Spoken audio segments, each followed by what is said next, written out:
Welcome to my channel, where your adventure into the future starts right now. Step into a vibrant universe filled with groundbreaking technology, breathtaking alien landscapes, and exhilarating sci-fi narratives that challenge your imagination. From daring explorations of distant galaxies to haunting journeys through dystopian societies, we uncover the most captivating stories and innovative ideas that will shape the world of tomorrow. Subscribe today and join us on an incredible intergalactic voyage that promises to inspire and thrill. In the quietest moments of human history, when the noise of war, industry, and ambition had for a time subsided, humanity had always returned to its roots in thought. In every civilization, at the deepest level, people had looked for answers not in the promises of riches or military conquest, but in the questions of existence itself. It was in the works of their philosophers that humanity had found its capacity for reflection, self-examination, and ultimately, its ability to transcend the most base desires for something higher, something that could bring peace not just to their homeworld, but to the stars themselves. It began not with the invention of new technology, nor with the discovery of some far-flung, untapped resource. It began with an idea seeded by the greatest minds of Earth, those who had for centuries walked the line between the practical and the metaphysical. The idea was simple, but revolutionary, the notion that peace, true and lasting peace, was not a utopian dream, but a tangible, actionable philosophy that could be shared across the stars. It was an idea born not out of a single mind, but out of a growing movement that united the greatest thinkers and peace builders of Earth, philosophers, diplomats, scientists, and artists alike. These thinkers recognized something profound about humanity's role in the vast, untamed galaxy. Humans had long been known for their drive, their adaptability, and their resilience, but they had also demonstrated a deep capacity for empathy, compassion, and connection. This was the true strength of humanity, and it was a strength that the philosophers believed could bring unity to the countless species scattered across the cosmos. As humanity's first tentative steps into space began to stretch farther into the unknown, it became clear that war and conflict would not be the tools that would allow them to thrive in the galaxy. Even though humanity was relatively young compared to the ancient civilizations it encountered, the idea of war was no longer seen as the sole path to survival or prosperity. As humans made contact with other species, they found themselves in a delicate position. On the one hand, their scientific advancements and resourcefulness made them valuable allies. On the other hand, their emotional and intellectual maturity had not always been fully appreciated by more established civilizations, especially those who had resolved their differences through military power and dominance for millennia. In this galaxy of countless sentient species, where traditions were varied and cultures often clashed, the simple idea of peace seemed as fragile as a fragile thread in a storm. It was in this context that a movement began to form on Earth, a movement dedicated not to asserting human superiority or expanding dominion, but to spreading peace and philosophical inquiry throughout the galaxy. The movement, though initially seen as a radical departure from traditional ideals of conquest and expansion, slowly garnered support among the intellectuals, politicians, and citizens of Earth.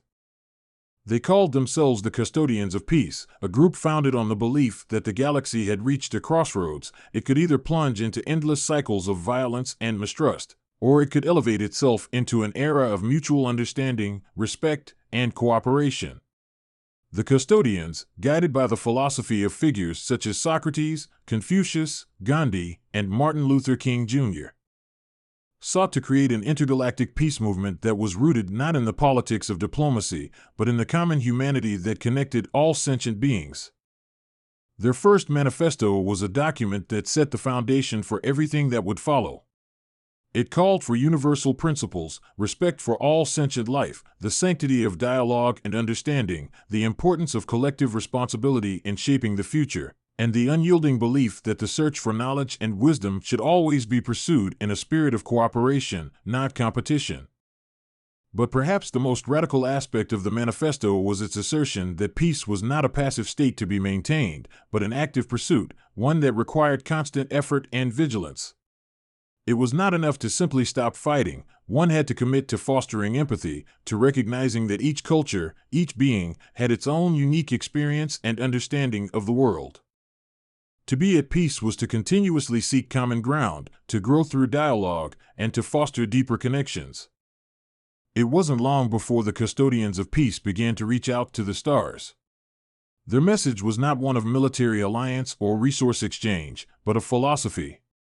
At first, their efforts were met with skepticism, even ridicule.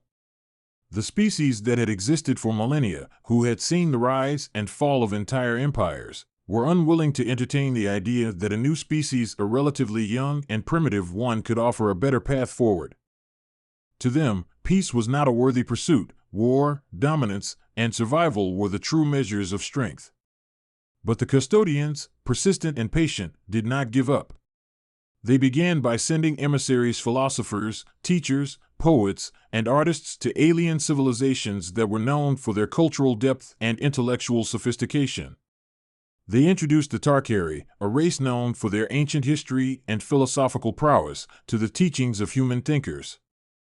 They brought the wisdom of Earth's greatest minds to the Zenkar, a species who had long struggled with intergenerational conflict, showing them the importance of mindfulness and meditation in healing rifts between generations.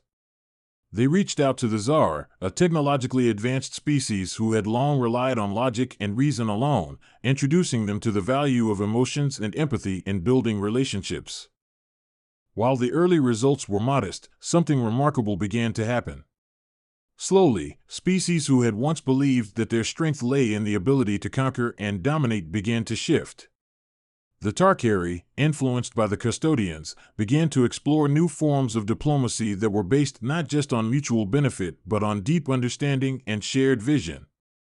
The Zenkar, who had once been torn apart by internal strife, found that through the teachings of the custodians, they could transcend their differences and work toward a common future. Even the Tsar, who had initially rejected the very notion of empathy as irrational, came to see the value in emotional intelligence, realizing that the true strength of a species lay not just in its intellect, but in its ability to connect with others on a deeply personal level. As word of the custodians' work spread, their movement began to gain momentum. More and more species began to participate in what had come to be known as the Intergalactic movement for peace. This was not simply a political alliance, nor a strategic negotiation for resource sharing. It was a philosophical and cultural shift, a collective awakening that spanned across the stars. The custodians taught that the very nature of the universe, with its countless worlds, its diverse species, its infinite complexities, was a testament to the interconnectedness of all life. No single being, no single species, could claim dominion over the cosmos. Instead, the galaxy itself was a web of relationships, and peace could only be achieved when all beings recognized their place within that web. The movement, once viewed as an idealistic fantasy, slowly began to take root. On every world they touched, the custodians of peace sowed seeds of transformation. Education systems began to change, emphasizing the value of empathy, cooperation, and mutual respect over competition and hierarchy. Political structures, once dominated by military power and economic interests, began to shift toward systems of governance that prioritized dialogue, consensus, and collective well-being. Even in places where war had long been an entrenched part of the culture, the custodians were able to plant the seeds of peace, showing the people that true strength came not from fighting, but from the ability to listen, understand, and find common ground. The movement reached its pinnacle when the Galactic Council, once a body defined by division and mistrust, convened a historic summit to discuss the future of the galaxy. For the first time, leaders from every corner of the galaxy, from the mighty to the meek, sat together not as rivals, but as equals. The custodians of peace were invited to speak, and their message was clear: the only way forward was through empathy and understanding. The leaders of the galaxy listened. For the first time, they saw not their differences, but the commonality that bound them all together. They saw that every species, every civilization, had its own unique story to tell, and that each story was worth hearing. In the months and years that followed, the movement continued to grow, spreading across the galaxy like wildfire. Empathy, once considered a weakness, became the most sought-after quality in leaders. Peace, once an unattainable dream, became the foundation of a new galactic order. The custodians, led by philosophers, thinkers, and those dedicated to the cause of peace, had sparked a revolution not of arms, but of ideas. It was a revolution that transcended the barriers of species, language, and culture.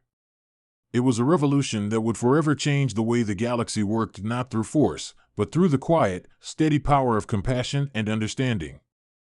And as humanity looked out upon the vastness of the stars, they realized that the movement they had started had not only altered the course of their own history, but had illuminated the path to a brighter future for the entire galaxy.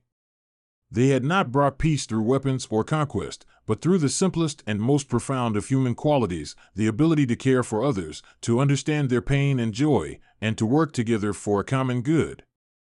The philosophers of Earth had created something that was more than a movement. It was a new era for all sentient beings in the galaxy. An era of peace, of empathy, and of shared hope for a better tomorrow.